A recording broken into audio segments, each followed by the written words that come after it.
Part 1.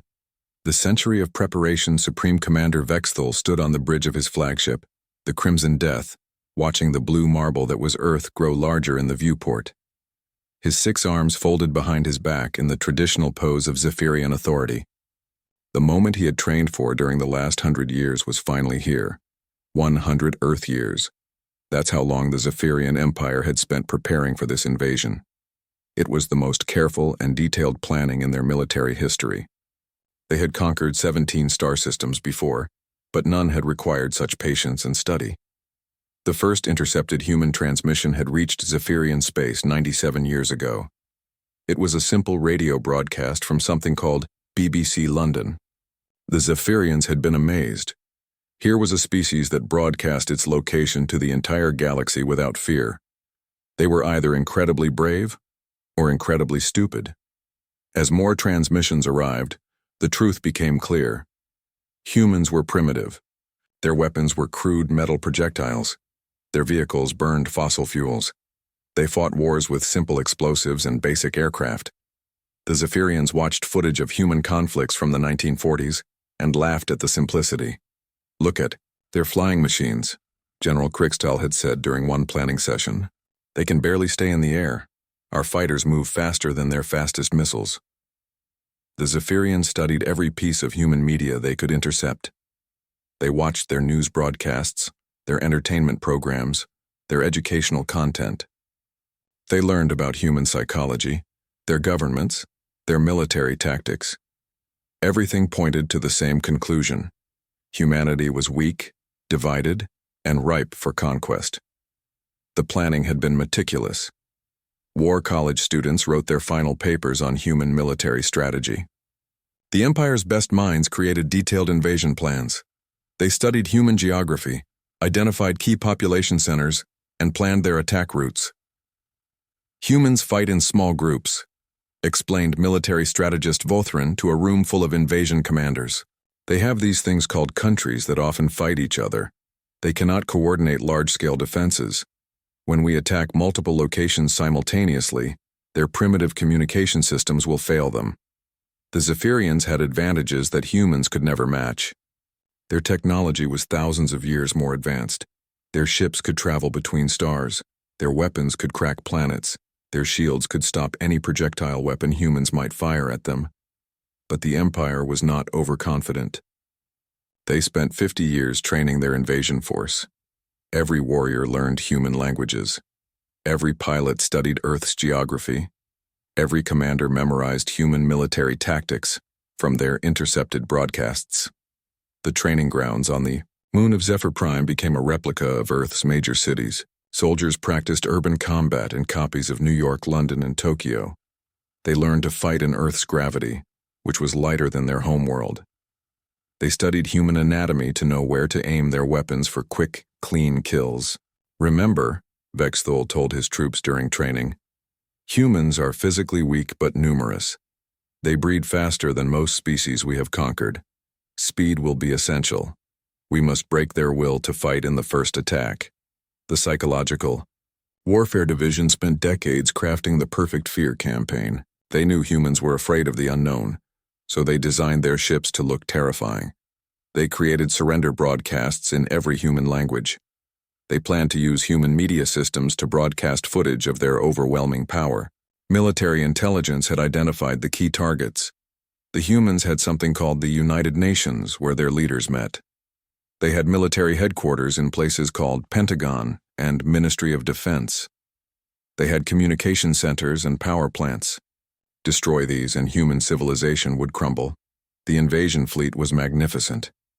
50,000 of the Empire's finest warriors spread across 200 warships. Each ship carried enough firepower to level a human city. The flagship alone carried weapons that could crack continents.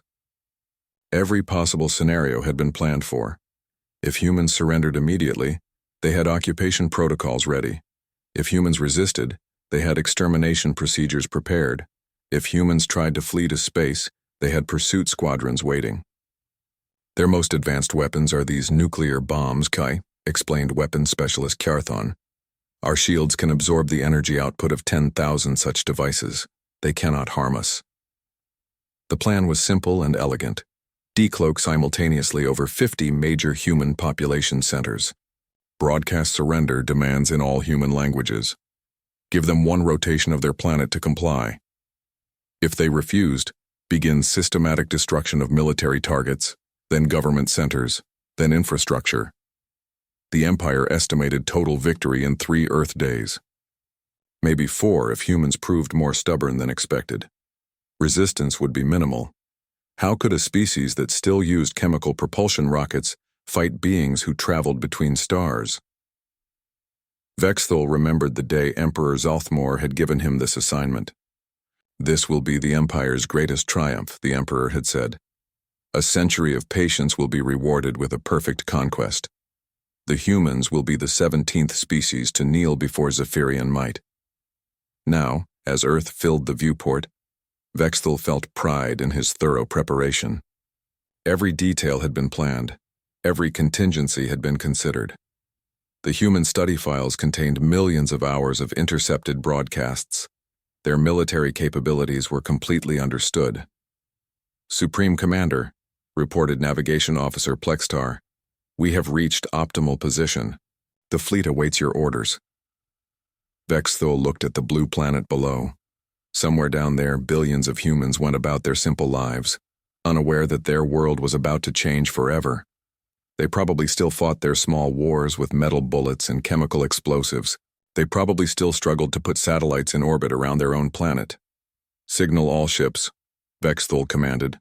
"Prepare to decloak. Today, the Zephyrian Empire claims its greatest prize." The bridge crew moved with practiced efficiency. 100 years of training had led to this moment. Every officer knew their role. Every system had been tested countless times. The invasion of Earth would be studied in military academies for generations as an example of perfect planning and execution. "All ships report ready, Supreme Commander," announced Communications Officer Drexenal. Vexthul straightened to his full height. His ceremonial battle armor gleamed under the bridge lights. This was the moment that would define his legacy.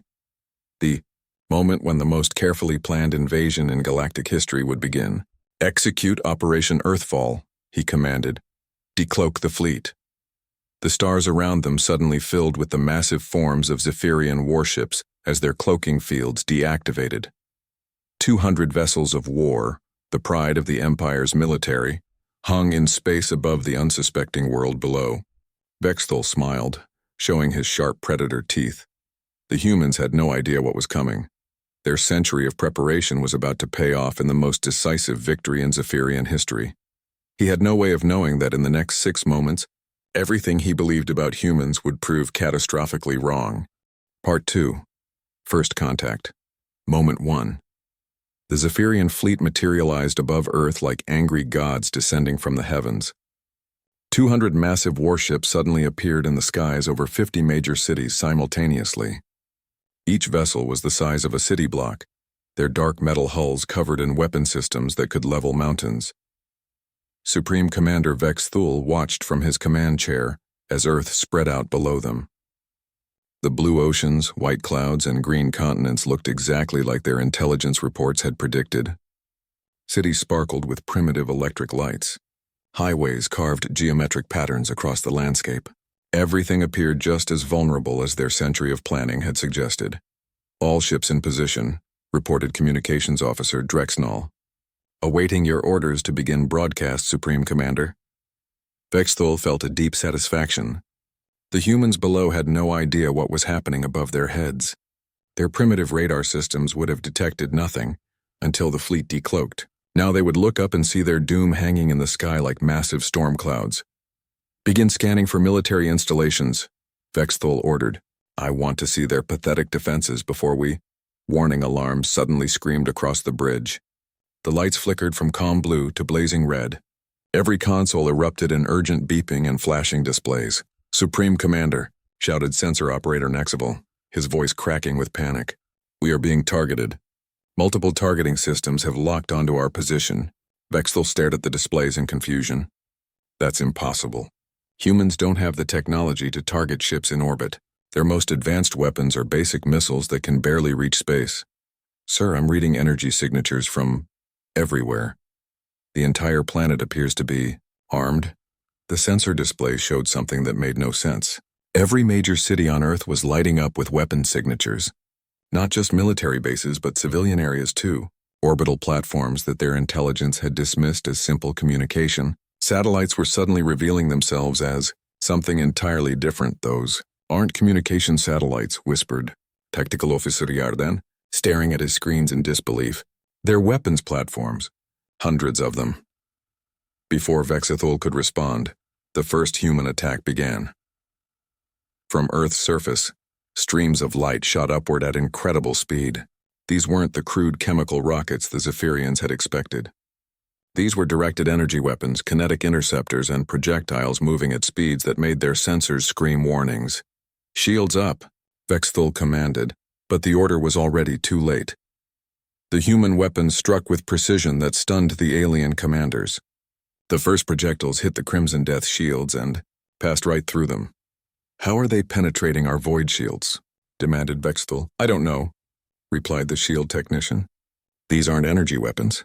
They're solid projectiles but moving at relativistic speeds. Our shields are designed to stop plasma and laser fire, not kinetic impactors traveling at a significant fraction of light speed. More human weapons reach the fleet. Simple tungsten rods accelerated to incredible velocities by magnetic fields, punched through Zephyrian armor like it was paper. Each rod carried the kinetic energy of nuclear weapons but left no radiation signature. The orbital platforms around Earth revealed their true nature. What the Zephyrians had thought were primitive satellites were actually a coordinated defense network. Each platform carried multiple weapon systems, and they were all firing with computer-controlled precision. 12 ships destroyed, reported damage control. The humans achieved 12 kills in the first salvo. Vexthul couldn't believe what he was hearing. 12 of his finest warships, each one capable of conquering an entire star system, had been eliminated in seconds by a species he thought was primitively armed. Return fire, he ordered. Target their weapon platforms. The Zephyrian fleet responded with their own weapons, plasma cannons that could melt asteroids fired down at Earth's orbital defenses. But something impossible happened. The human platforms moved. They weren't fixed in orbit as the intelligence reports had suggested. They were mobile, dodging incoming fire with reaction speeds that seemed impossible. How are they moving so fast? Asked Weapons Officer Colmax. Our targeting computers can't track them. More human weapons reached the fleet. These weren't random shots from panicked defenders. Every projectile was perfectly aimed, hitting critical systems with surgical precision. Engine rooms, weapon arrays, bridge modules. The humans seemed to know exactly where to hit to cause maximum damage. Fighter Command reported in with terror in their voices. Supreme Commander, we launched our attack squadrons as planned, but the humans have fighters too. They're small, incredibly fast, and there are thousands of them. Impossible, Vexthul muttered. Their most advanced aircraft can barely break the sound barrier. Sir, these aren't traditional aircraft. They appear to be unmanned drones, and they're operating in formations that suggest central control.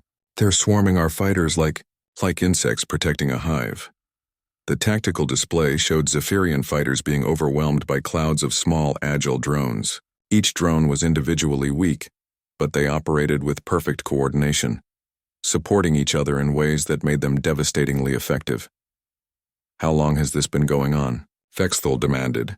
32 seconds since decloak, sir. 32 seconds. In half a minute, the humans had destroyed 12 capital ships, launched thousands of defensive fighters, and coordinated a planet-wide response with precision that military academies taught was impossible. Communications Officer Drexnall looked up from his console with wide eyes. Supreme Commander, we're receiving a transmission from the planet's surface.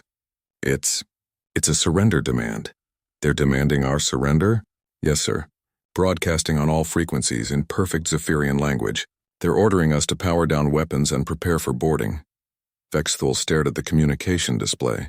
The message was indeed in flawless Zephyrian, using military terminology and protocols that should have been impossible for humans to know. Another wave of human attacks reached the fleet. This time, some of the weapons seemed to be experimental. Energy beams that disrupted Zephyrian electronics, electromagnetic pulses that disabled entire ship systems, and, strangest of all, some kind of cyber attack that was attempting to breach their computer networks. They're trying to hack our systems, reported the computer specialist. How do they even know what our systems look like? The answer was becoming terrifyingly clear. The humans had been studying the Zephyrian fleet from the moment it decloaked. In 32 seconds, they had analyzed alien technology, adapted their weapons to penetrate unknown defenses, and launched a coordinated counterattack that was systematically dismantling the most powerful invasion force in galactic history. "Sir," reported the sensor officer quietly, "we've lost 24 ships. The humans have achieved a 20% casualty rate in under 60 seconds. Vexthul looked at the tactical display showing his fleet under attack from every direction. Human weapons came not just from orbital platforms, but from the planet's surface, from hidden installations on the moon, and from small craft that had seemed to appear from nowhere. The species they had studied for a century, the primitive beings who fought with metal bullets and chemical explosives, had just inflicted more damage on a Zephyrian fleet than any enemy in the Empire's history. And they had done it in one moment. "How?" Vexthul whispered, watching another of his ships explode under human fire. "How is this possible?" The answer would come in the moments that followed, as the humans demonstrated that the Zephyrians had made the most dangerous mistake possible when studying an enemy. They had assumed that 100 years of intercepted broadcasts represented current human capabilities. They had prepared to fight the humans of 1945. They were facing the humans of 2045. Part 3. The Misunderstanding. Moments 2 and 3. Supreme Commander. Vexthul gripped his command chair as another explosion rocked the Crimson Death. The tactical display showed a nightmare scenario unfolding around his fleet. What should have been a simple declaration of superiority had become a desperate fight for survival. "All ships, fall back to defensive formation, Beta 7, he commanded. "We need time to reassess the situation." But as the Zephyrian fleet tried to regroup, something even more disturbing became apparent. The human response wasn't slowing down. If anything, it was getting more coordinated. "Supreme Commander," reported Intelligence Officer Wexton, his voice shaking, "our analysis of human communication suggests they're operating under a unified command structure. This isn't possible according to our research." Vexthul reviewed the intelligence files in his mind. Humans were divided into separate nations that often fought each other. They had different languages, different governments, different military systems. The intercepted broadcasts had shown them fighting wars between these separate groups for centuries. "The United States, Russia, China, the European Union," he muttered, reciting the major power blocks from their intelligence reports. "They compete against each other. They have conflicting interests. They cannot coordinate a planetary defense." "Sir, that's what our intelligence suggested, but the evidence says otherwise. Watch this." Wexton displayed communication intercepts on the main screen. The Zephyrians had been monitoring human radio and internet traffic since the invasion began, trying to understand how their enemies were coordinating. The intercepted messages made no sense. Military units from different nations were sharing targeting data in real time. American satellites were providing intelligence to Chinese ground stations. Russian radar installations were coordinating with European missile batteries. African communication centers were routing messages between South American defensive platforms. "It's like they're all part of the same military," observed Tactical Officer Yarden. "But that's impossible.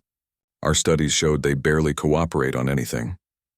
The second moment of the battle brought an even more shocking revelation.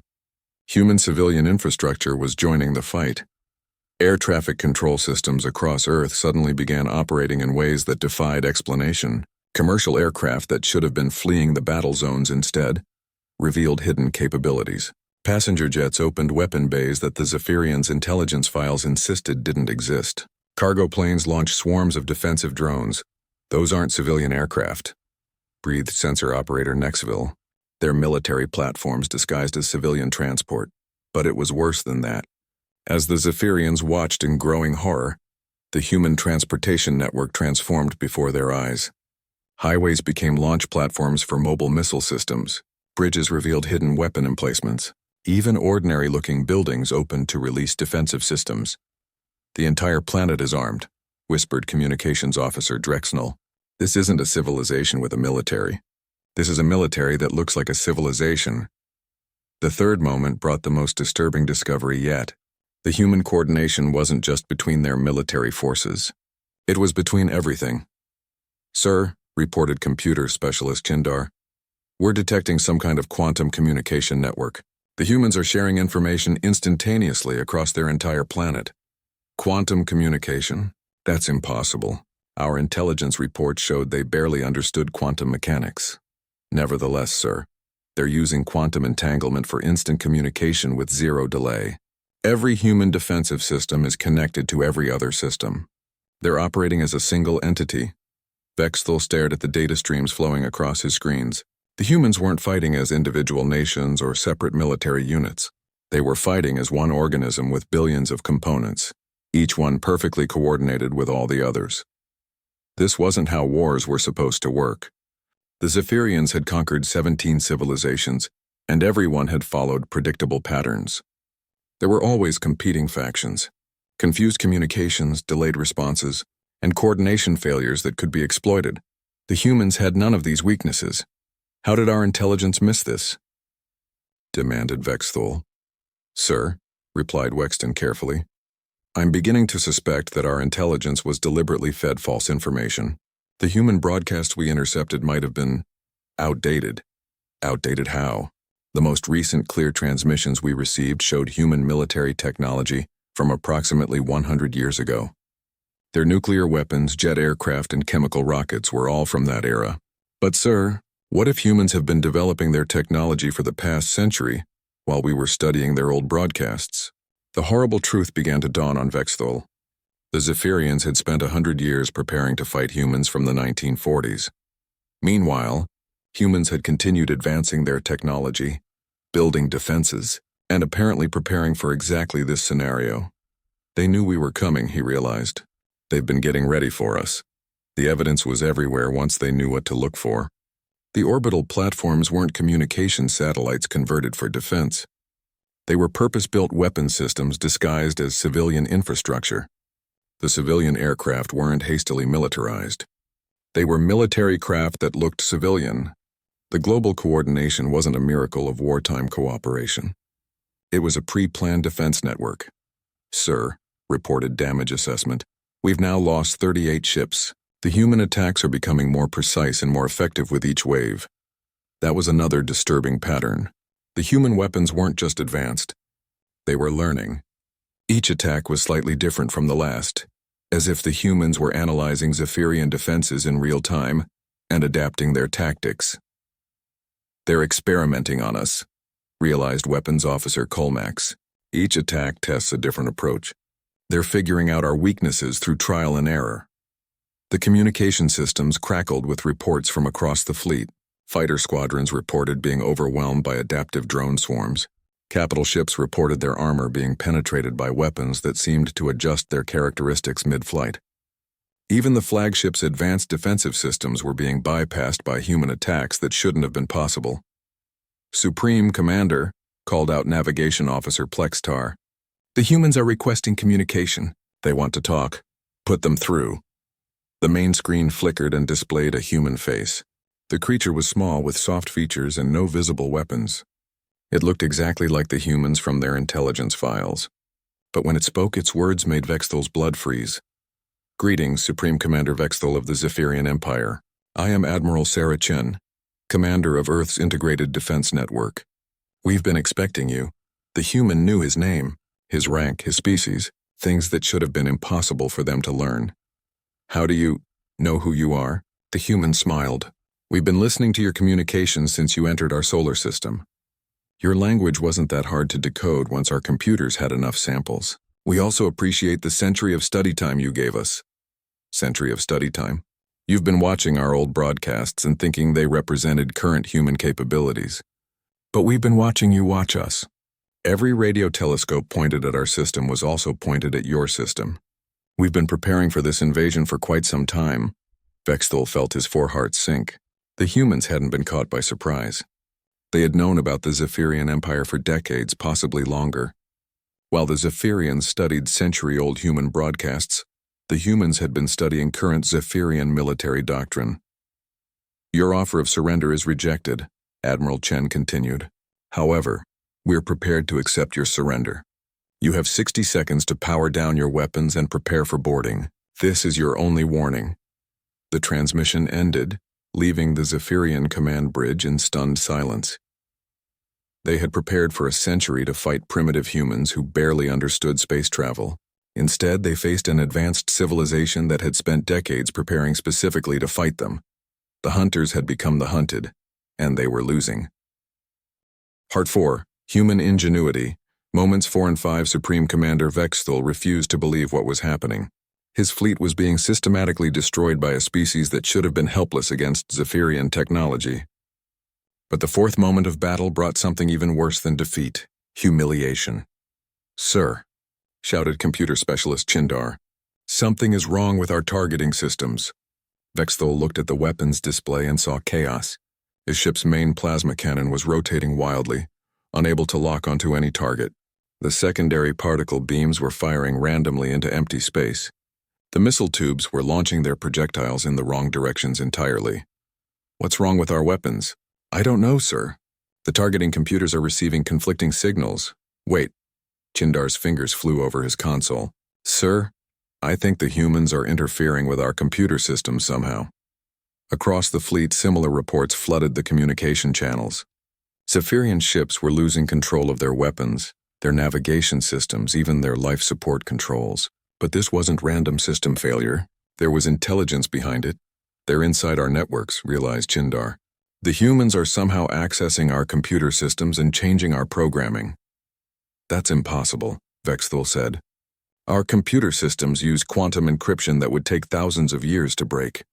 "Sir, what if they're not breaking our encryption? What if they're doing something else?" On the main tactical display, Vexthul watched something that made his mind refuse to accept reality. His own ships were turning their weapons on each other. The destroyer Void Hunter was firing on the cruiser Starbreaker. The battleship Iron Death was launching missiles at its own fighter escorts. "All ships cease fire immediately," Vexthul commanded. "Sir, we're not firing," replied Captain Mordax from the Starbreaker. "Our weapons are firing themselves." The human cyber attack was unlike anything in Zephyrian military experience. Instead of trying to break their encryption, the humans had done something far more clever. They had learned the Zephyrian computer language by listening to their communications, and had begun speaking to Zephyrian systems in their own language. "They're not hacking us," explained Chindar with growing horror. "They're talking to our computers and convincing them that we're the enemy." It was impossible, but it was happening. Human programmers and artificial intelligence systems were rewriting Zephyrian computer code faster than the alien technicians could understand what was being changed. They were turning the invaders' own technology against them with surgical precision. The fifth moment brought an even more devastating demonstration of human adaptability. The weapons that had been devastating the Zephyrian fleet suddenly became even more effective. "Sir," reported Weapons Officer Colmax, "the humans are using our own shield frequencies against us. They've somehow learned our defensive protocols and are calibrating their weapons to penetrate them perfectly." Vexthul stared at the sensor readings. It was true. The human attacks were now bypassing Zephyrian shields entirely, as if the protective barriers weren't even there. But that should have been impossible. Shield frequencies were among the most closely guarded secrets in the Empire. How did they learn our shield frequencies? "From our own weapons fire, sir. Every time we shot at them, our energy signatures revealed information about our defensive systems. The humans analyzed our attacks and reverse-engineered our technology in real time. The tactical implications were staggering. The humans had taken Zephyrian technology, understood it completely, and improved upon it in a matter of minutes. They were adapting faster than the most advanced civilizations in the galaxy could even comprehend what was happening. But the most disturbing discovery was still to come. "Supreme Commander," called Communications Officer Drexnall, "we're receiving reports from across the fleet. Human personnel are boarding our ships." "Boarding? How?" "Unknown, sir. They appear to be using some kind of teleportation technology. Small teams are materializing directly inside our vessels, bypassing all security measures." Vexthul felt his blood go cold. Teleportation was theoretical technology that even the Zephyrian Empire hadn't mastered.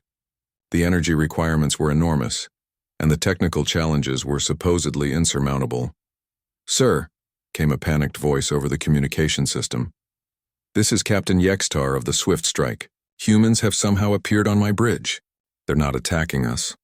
They're offering medical assistance to injured crew members. More reports flooded in from across the fleet.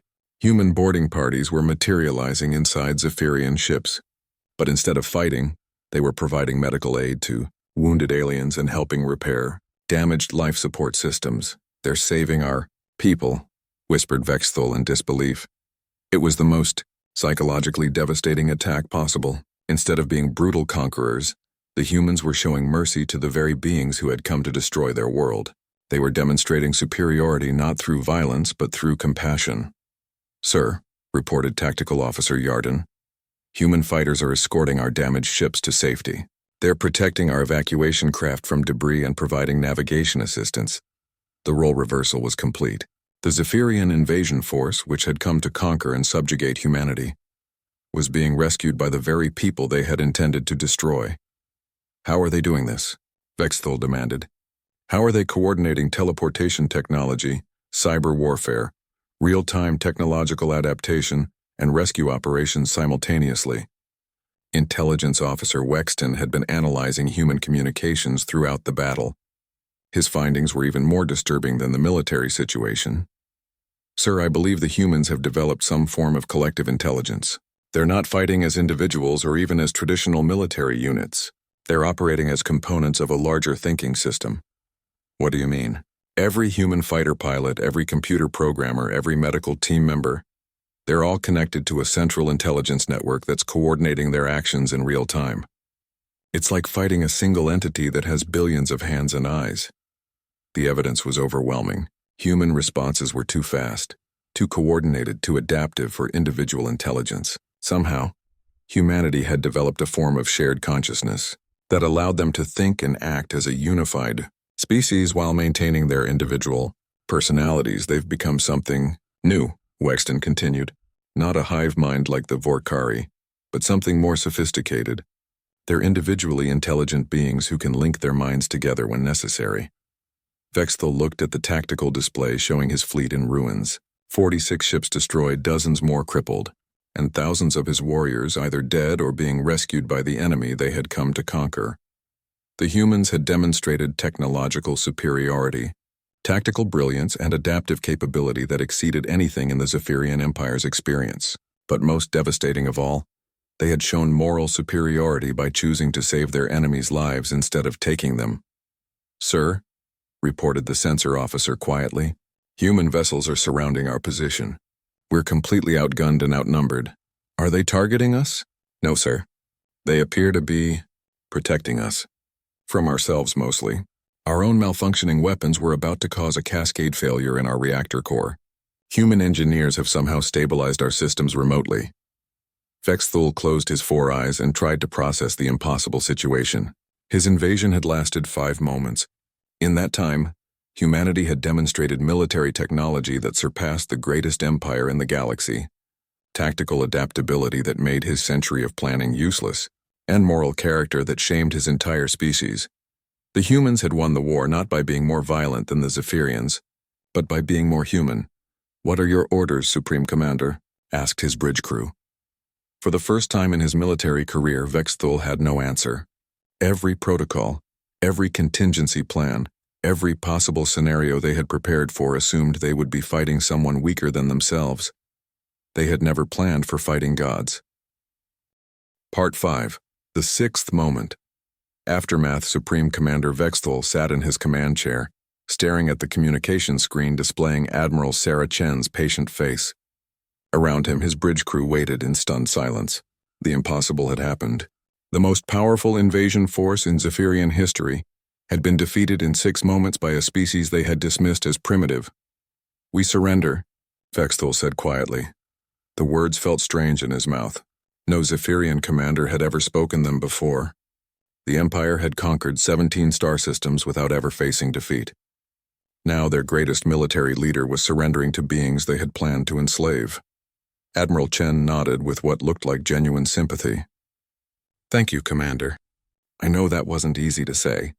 We're sending medical teams to assist your wounded and engineering teams to help stabilize your damaged ships. Why? Vexthul asked. We came here to destroy you. Why are you helping us? Because that's what we do, Chen replied simply. When someone needs help, we help them. Even if they were trying to hurt us 5 minutes ago.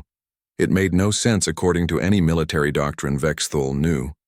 Enemies were to be destroyed or enslaved, not assisted. Showing mercy to invaders would only encourage future attacks. But the humans seem to operate by completely different rules. Your fleet will be escorted to a safe orbit around our moon, Admiral Chen continued. We've prepared medical facilities and repair stations. Your wounded will receive the best care we can provide. And then what? Will you execute us? Enslave us? Demand tribute from our empire? Admiral Chen looked genuinely puzzled. Execute you? Why would we do that? You'll be treated as prisoners of war according to our international conventions. Once your wounded are stable and your ships are repaired enough for safe travel, you'll be free to return home. Free to return home? Vexthul couldn't believe what he was hearing. We invaded your world with intent to conquer and enslave your species, and you're just going to let us leave? What else would we do with you? Chen asked. Keep you here forever? That would be cruel. Kill you? That would be murder. You were following orders from your government, just like our soldiers follow orders from theirs. The war is over. Now we focus on healing and understanding. Vexthul felt something break inside his mind. Everything he had believed about warfare, about strength, about power, was being challenged by this small human female who had just destroyed his fleet with apparent ease. Admiral, he said slowly, I need to ask you something. Our intelligence file suggested your species was primitive, divided, and weak.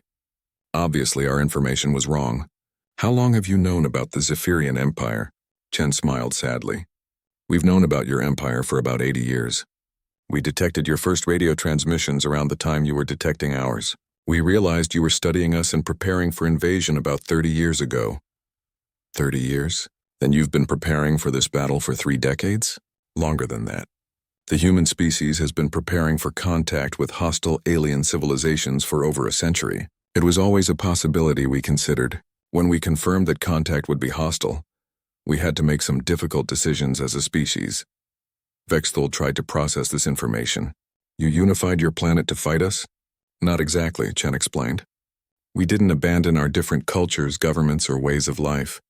But we did create a unified defense network that could activate when needed. Think of it as a planetary immune system. Most of the time, humans live their normal lives in their separate nations. But when the planet is threatened, we can work together as one species. The 6th moment had brought the final revelation. The humans hadn't just defeated the Zephyrian invasion. They had done it while maintaining their individual freedoms and diverse cultures. They had found a way to be unified without being uniform. Your weapons, Vexthul said. Your technology. It's far beyond anything we expected. We had good motivation to develop it quickly, Chen replied.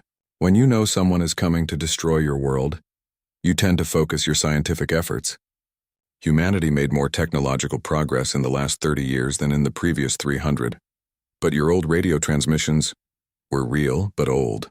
You were studying humanity as we existed a century ago. We didn't try to hide our current capabilities because, frankly, we hoped that if you saw how advanced we'd become, you might choose not to invade at all. Vexthul realized the final, crushing irony. The humans had actually been trying to avoid the war. Their advanced defensive capabilities had been displayed openly, hoping the Zephyrians would reconsider their invasion. But the Empire had been so focused on century-old intelligence that they had missed the obvious warning signs. We could have destroyed your fleet the moment you entered our solar system, Admiral Chen continued. Our weapons have been tracking you for weeks, but we hoped you might change your mind. We gave you every opportunity to reconsider. Why didn't you contact us directly? Why didn't you tell us you were advanced? Would you have believed us? Or would you have assumed we were trying to trick you? Chen asked gently. Besides, our message to your empire was sent 75 years ago. It should be arriving at your homeworld in about 25 more years. The communication systems crackled with reports from across the fleet. Human medical teams were boarding Zephyrian ships and treating wounded aliens with the same care they would give their own people. Human engineers were sharing advanced technology freely, helping to repair damage that their own weapons had caused. Commander Vexthul, Admiral Chen said, I have a proposal for you. What kind of proposal? Stay for a while. Not as prisoners, but as guests. Learn about humanity. See what we've built here, then return to your empire and tell them what you've seen. Why would you want that? Because we don't want to fight the Zephyrian Empire. We don't want to fight anyone, but if your people insist on being hostile, we'll defend ourselves. We'd much rather be friends. Vexthul looked around his bridge at officers who had dedicated their lives to conquest and expansion. The expressions on their faces showed the same confusion and wonder he felt. Everything they had believed about strength and power was being redefined by these strange humans. What would we tell our emperor? He asked. The truth, Chen replied. Tell him that humanity is not weak, but we're not interested in conquest either. Tell him that we have the power to defend ourselves, but we'd prefer to use that power to help others. Tell him that the galaxy is big enough for all of us to prosper without fighting. 3 months later, Vexthul found himself in a human medical facility, recovering from injuries sustained when his ship's bridge had been damaged by battle. The facility was unlike anything he had expected. Instead of a military prison, it resembled a resort.